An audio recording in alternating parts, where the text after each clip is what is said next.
Actualizamos la información a esta hora de la mañana hablándoles de la lucha contra el narcotráfico en nuestro país. Concretamente en Almería, el Parque Natural de Cabo de Gata-Níjar es escenario habitual de fondeos y desplazamientos de todo tipo de planeadoras de alta velocidad contra las patrulleras de la Guardia Civil, que están ayudadas por apoyo aéreo y del Frontex, y así intentan poner coto a la presencia y actividad delictiva de los narcotraficantes. Ayer mismo una narcolancha embistió a la patrullera de la Guardia Civil en Almería. El piloto de la planeadora colisionó en su maniobra de evasión y por suerte solo causó daños materiales, así que ningún agente resultó herido.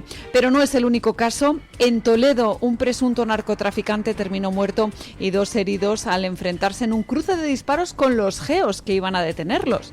El suceso, registrado en la localidad toledana del Casar de Escalona, se produce después de que este mismo sábado otro policía recibiera un disparo en Sevilla en una operación contra traficantes de estupefacientes. Entidades como Jucil, la asociación mayoritaria de la Guardia Civil, ha denunciado que no disponen de los medios adecuados para hacer frente al narcotráfico y que ante esto el Ministerio del Interior, dirigido por Fernando Grande Marlaska, aún no se ha pronunciado. Comentábamos antes el sorprendente y grato caso de un concejal en Baleares que le intentó captar el narco y no se dejó. A cambio de ese concejal que no se dejó, ¿qué otros políticos se han dejado captar por el narco? Hemos conocido que el narco captó al jefe de la unidad antiblanqueo de la UDEF, de la policía en Madrid. Hemos conocido que el narco captó al jefe de la Guardia Civil en el puerto de Valencia. ¿Hasta dónde más ha llegado la infiltración en el Ministerio del Interior? Pues no lo sé, pero sospecho que ha llegado más alto, porque si no, no se entiende lo que está pasando. Que en estos momentos los narcos se paseen por el Guadalquivir, pues como se paseaban los barcos esos enormes de aspas por el Mississippi, con toda la tranquilidad del mundo, y con el croupier jugando, poniendo a girar la ruleta en el casino del barco y esas cosas, pues no dice mucho de cuál es el verdadero interés de el Ministerio del Interior en acabar con el narco, porque el Guadalquivir no es el Mississippi. Digo yo que para controlar la desembocadura no hacen falta 6 cuerpos de ejército, con lo cual controlar quién entra y quién sale, y si es una narcolancha, pues no debe de ser demasiado complicado. Estamos viendo cómo el otro día, en un incidente con los narcos, un servidor público resultó herido porque los narcos se defendieron o atacaron con fusiles semiautomáticos, una bala de los cuales pues atravesó el chaleco antibalas del Guardia Civil, creo recordar. Hace un par de días los geos tuvieron que matar a un narco y herir a otro porque la emprendieron a tiros contra quienes iban a detenerles. Ahora vemos otra embestida a una lancha de la Guardia Civil por parte de una narcolancha. Tuvimos el caso terrible de Barbate con 3 muertos. Oiga, ¿qué está pasando con todo esto? ¿Hasta dónde ha llegado la infiltración del narco en España? Porque parece que cada vez es mayor. Luego, aprovechando que tenemos a don Samuel Vázquez, pues hablaremos largo y tendido sobre lo que está pasando en este tema dentro de nuestra tertulia. Ayer saltaba la noticia de que Nadia Calviño parece ser que saca memorias, ¿no, doña Carmen? Así es, don Luis. No solamente son unas memorias, sino que son unas revelaciones que han sacudido directamente la entidad que ahora dirige, el Banco Europeo de Inversiones. Porque resulta que confiesa que manipuló estadísticas económicas de España. Escuchen. La que fuera vicepresidenta primera del Gobierno y actual presidenta del Banco Europeo de Inversiones, Nadia Calviño, reconoce que maniobró para inflar las cifras de crecimiento económico del Instituto Nacional de Estadística, algo completamente ilegal en la Unión Europea. En su libro de memoria, recientemente publicado, revela que ayudó a esa manipulación estadística, lo que se entiende como una interferencia contraria a las normas europeas. El organismo internacional que dirige, el Banco Europeo de Inversiones, ha declinado por ahora responder a la exministra, aunque lo cierto es que ha causado un auténtico terremoto al saber que Calviño contribuyó a promulgar un crecimiento de la economía española más elevado del que realmente esperaban. Esto lógicamente cuestiona posteriores declaraciones de Nadia Calviño, en las que ha hablado del repunte económico de España, del que también presume el presidente del Gobierno, Pedro Sánchez. A mí esto de que los políticos publiquen sus memorias me pone un poco de los nervios, porque ya saben ustedes que lo de publicar un libro pues es una manera muy fácil de blanquear mordidas. Ejemplo, uno es ministro de no sé qué gobierno y uno saca su libro de memorias y le dan, como en concepto de adelanto de derechos de autor, 400.000 euros. Vamos, para cobrar 400.000 euros en concepto de adelanto de derechos de autor tendría que vender 200.000 ejemplares. 200.000 ejemplares no lo vende nadie en España, nunca. Y de un libro de memorias de políticos, vamos, a lo mejor vendes 1.500 y coges una piedra y te das con ese canto en los dientes. Por tanto, pues hombre, cuando uno ve ese tipo de cosas, adelantos monstruosos por libros que realmente no se van a vender, pues la sospecha es aquí alguien está pagando favores anteriores que ese político ha hecho en su época de político. Ojo, no digo que todos los casos sean así. Puede haber políticos que publiquen honestamente un libro y entonces pues se conformen con los escasos, con los magros derechos de autor que le va a dar la editorial. Pero vamos, hay algún caso de memorias de políticos bastante escandaloso y bastante cantoso en nuestra historia reciente. En el caso de Nadia Calviño, pues no tengo ni idea de qué adelanto le habrán dado de derechos de autor, así que ni entro ni salgo, pero ya cuando escucho lo de que un político ha sacado sus memorias ya me pongo en guardia, ¿no? Pero en este caso, pues son unas memorias donde resulta que se autoinculpa de manipular estadísticas para inflar el crecimiento, con lo cual, pues mira, ya tenemos a la vicepresidenta de Sánchez reconociendo que manipulaba cifras para inflar el crecimiento español. ¿Por qué se autoinculpa? Es algo que se me escapa. Le ha encargado un negro la realización del libro y ni siquiera se ha molestado en revisar lo que el negro había escrito. Pues puede ser. La editorial tampoco se ha molestado en revisarlo. No ha detectado que se estaba autoinculpando Nadia Calviño. Y claro, no es que se esté autoinculpando ella sola, sino que pone a los pies de los caballos a ¿qué institución preside doña Carmen Carbonell? Es el BEI, el Banco Europeo de Inversiones. Pues claro, tener en el Banco Europeo de Inversiones a alguien que manipula estadísticas, pues no da mucha confianza. Y tener en la Unión Europea toda una serie de funcionarios, responsables políticos, que muy probablemente conocían las manipulaciones estadísticas y las consintieron, pues tampoco creo que le guste a nadie. Insisto en la pregunta, ¿por qué se autoinculpa a Nadia Calviño? ¿Es una suicida de la política? ¿No ha revisado lo que el negro escribió? ¿Mami, qué será lo que quiere el negro? Bueno, pues nada. Tenemos a la autoinculpada Nadia Calviño. Pero claro, ahora les invito a todos ustedes a reflexionar sobre las estadísticas oficiales que todos tenemos. Las estadísticas del paro, donde récord de contratos y te figura un tío que tiene 4 pluriempleos de 3 horas semanales cada uno, te figura 4 veces y cosas así. Tenemos lo de ¿cómo se llama? Es que nunca me acuerdo porque la fórmula está en la abstrusa, lo de contrato temporal fijo permanente o... Es el fijo discontinuo. Ah, Yo creo que fijo se refiere a discontinuo. esa Eso. figura de Yolanda O Díaz. sea, es que me tiene maravillado. O sea, un fijo discontinuo, un tío que solo trabaja a trozos y dice, es un empleado fijo.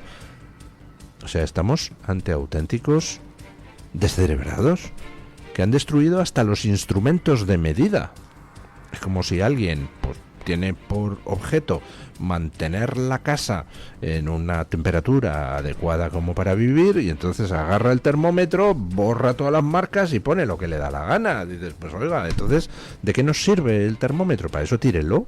Diga, disuelvo todos los organismos estadísticos que hay en España, porque para decir lo que no, aquello que nos inventamos no hace falta mucha estadística, ni hace falta tanto empleado público. En fin, pues tengo curiosidad por ver qué consecuencias va a tener esta autoinculpación de Nadia Calviño. Aunque me supongo que como hay tanto golfo por Bruselas no tendrá consecuencia ninguna. Hombre, fíjense que está Christine Lagarde dirigiendo el Banco Central Europeo, ¿no? Creo. Christine Lagarde, entren ustedes en Google y miren su historia. Miren a ver si estuvo en algún momento investigada por algo.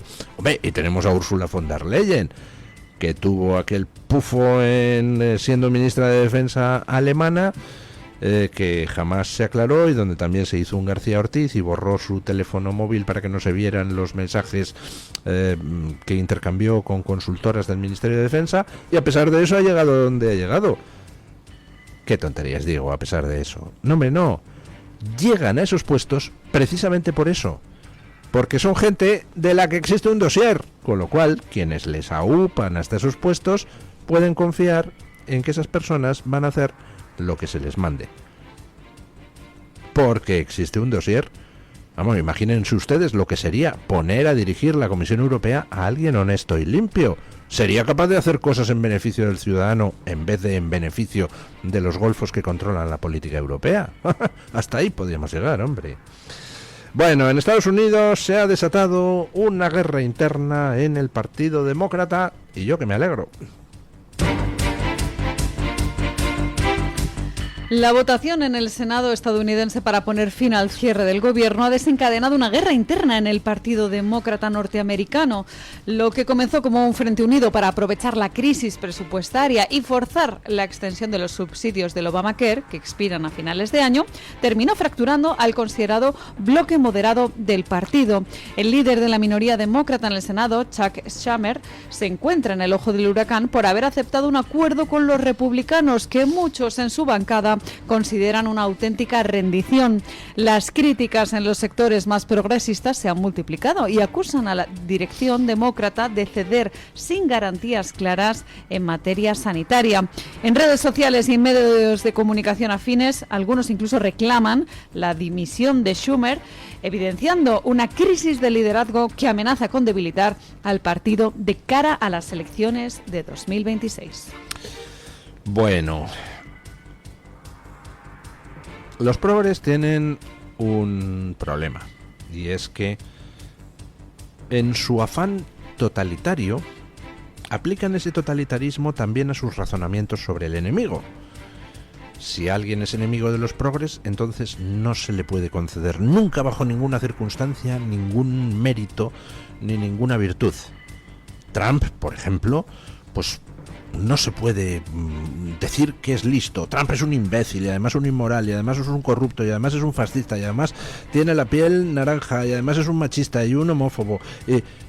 No encontrarán ustedes nunca un progre que diga la más mínima cosa buena sobre Trump. Y lo malo para ellos es que realmente lo piensan. Es decir, no es que ellos digan, ¡jo, qué listo es Trump! Pero no voy a decir que es listo porque, en fin, prefiero ponerle verde. No, no, no. Es que están convencidos de que Trump es a la vez malo, idiota e ingrato. Con lo cual dices, jolín, ¿cómo puede alguien sin ninguna virtud tener la mitad, el voto de más de la mitad de los americanos y ser adorado por los que están cerca de él? No tiene sentido. Alguna virtud tendrá desde tu punto de vista. Pues no, ellos están convencidos de que todo el que no es progre es malo in toto. Totalmente, de principio a fin, no puede tener jamás ninguna virtud. Y claro, eso tiene un problema, que es que te conduce a análisis equivocados. Si Trump ganó en 2016 y ha vuelto a ganar en 2024, ha sido por esa minusvaloración constante que el progre hace de todo su enemigo. Todo el que es enemigo del progre, como tiene todos los efectos y ninguna virtud, ¿cómo me va a ganar a mí? Y claro, cuando le gana, pues no tiene explicación. Pero a pesar de todo, continúan persistiendo en el error.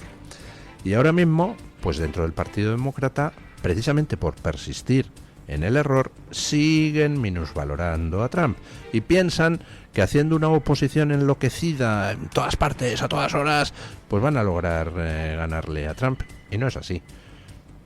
Porque en las elecciones, al final, hay una masa de población que podemos situar en el centro, que, hombre, pues en fin, a veces se decanta hacia uno, a veces se decanta hacia otro, y esas estrategias maximalistas de denigración del enemigo, pues te funcionan si el enemigo está en la oposición, a veces te funcionan. Si el enemigo está en el poder, salvo que tú controles los resortes porque tienes infiltrado el Estado, pues no te funciona.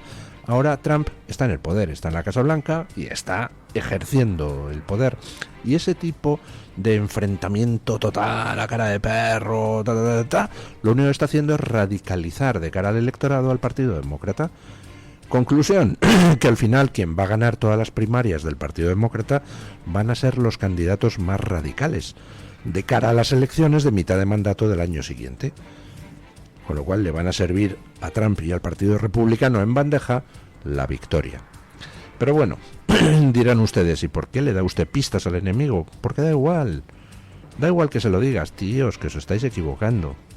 Ellos parten de su premisa básica y no hay quien les saque de ahí. El buen progre ni olvida ni aprende.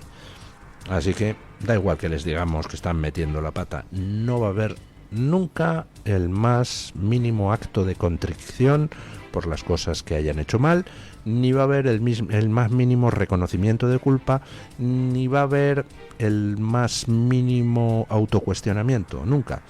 Quienes lo hacen, por ejemplo el senador Fetterman, que ese, pues hombre, es un tío al que yo mismo le votaría en el estado en el que está, porque es un tío progre, pero oiga, respetuoso con el otro y sensato. No sé, aunque solo fuera porque es un animal en peligro de extinción, le votaría, aunque yo sería seguramente, si viviera en Estados Unidos, votante republicano registrado, pero a Fetterman le votaría. Me recuerda un poco a Julio Anguita, oiga, que era respetuoso con el que no pensaba como él y era racional y no llevaba las discusiones al terreno sentimental continuamente. Vamos, por eso le votaba el 70% de la población cordobesa para alcalde, incluidos muchos que votaban al PP. Bueno, pues Fetterman es como una especie de Julio Anguita, pero de Filadelfia, creo recordar. Bueno, pues en el Partido Demócrata hay unos poquitos que se han puesto del lado de Trump puntualmente para acabar con el cierre gubernamental que está dejando a muchísima gente, muchos funcionarios, sin poder cobrar. Bueno, pues eso ha desatado dentro del Partido Demócrata una guerra interna brutal, porque claro, ya les están acusando a esos demócratas de traición. Habéis pactado con Trump, que es la encarnación de todos los males. Están piraos, pero completamente idos. Pero bueno, pues ellos sabrán. Y a mí, desde luego, ver una guerra interna en el Partido Demócrata con acusaciones de traición, pues me encanta. Por cierto, Fetterman, he dicho Filadelfia, no es Pensilvania, me corrige muy amablemente doña Carmen Carbonell. La próxima vez me interrumpe usted y dice, no, tío, bueno, es un lapsus, Pensilvania. Puede ocurrir. Bueno, el próximo lunes estrenamos en el Toro TV un documental elaborado por Pie en Pared, con Carlos Saura, con guión de Juan Carlos Girauta y de Marcos de Quinto, ¿no? Lo que nos ocultaron. Escuchen. Terminamos el repaso a las noticias con una información sobre el Toro Televisión, que el martes que viene, el día 17 de noviembre, estrenará en exclusiva el documental Lo que nos ocultaron sobre la historia criminal del PSOE.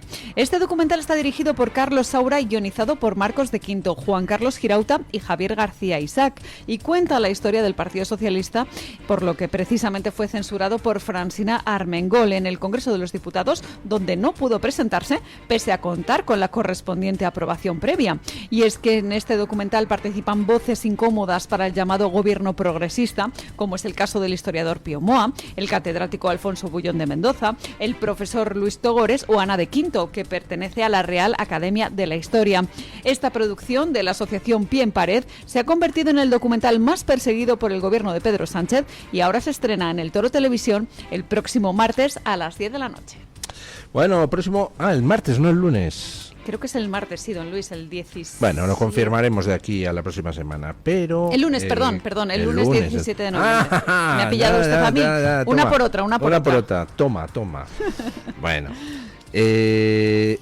lunes que viene, a las 10 de la noche, en el Toro TV, el documental Lo que nos ocultaron, sobre la historia criminal del Partido Socialista, dirigido por Carlos Saura, con guión de don Juan Carlos Girauta, don Marcos de Quinto.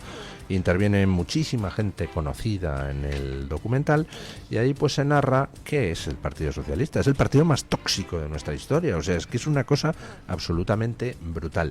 Se iba a haber estrenado en una sala del Congreso. Llegó el Partido Socialista y dijo que iban a estrenar en una sala del Congreso Mi historia criminal de ninguna de las maneras, y no se pudo estrenar en esa sala del Congreso. Y bueno, pues aquí en el Toro TV lo estrenaremos. El otro día se proyectó en la sede de la Asociación Pie en Pared, con gran éxito de crítica y público. En la Asociación Pie en Pared hubo una previa, por así decirlo, del montaje. La presentación al público fue en la Fundación CEU el viernes pasado. La verdad es que tengo que decir que asistí a esa presentación y despertó, pues la verdad, que buenas críticas entre el respetable y sobre todo que la gente quiere que este tipo de documentales se vean en muchos puntos, como es el caso del Toro Televisión, para intentar llegar a la mayor cantidad posible, don Luis, de telespectadores. Bueno, pues recuerden, próximo lunes estreno en el Toro TV del documental Lo que nos ocultaron. Y a través de redes sociales, a través de la red de El Toro Televisión y por supuesto de Radio Libertad, van a tener ustedes disponible también ese tráiler que nosotros también estamos divulgando a través del canal de YouTube y por supuesto en esta emisión en directo que hacemos a través del Toro Televisión. Así que el tráiler en exclusiva en nuestras redes sociales.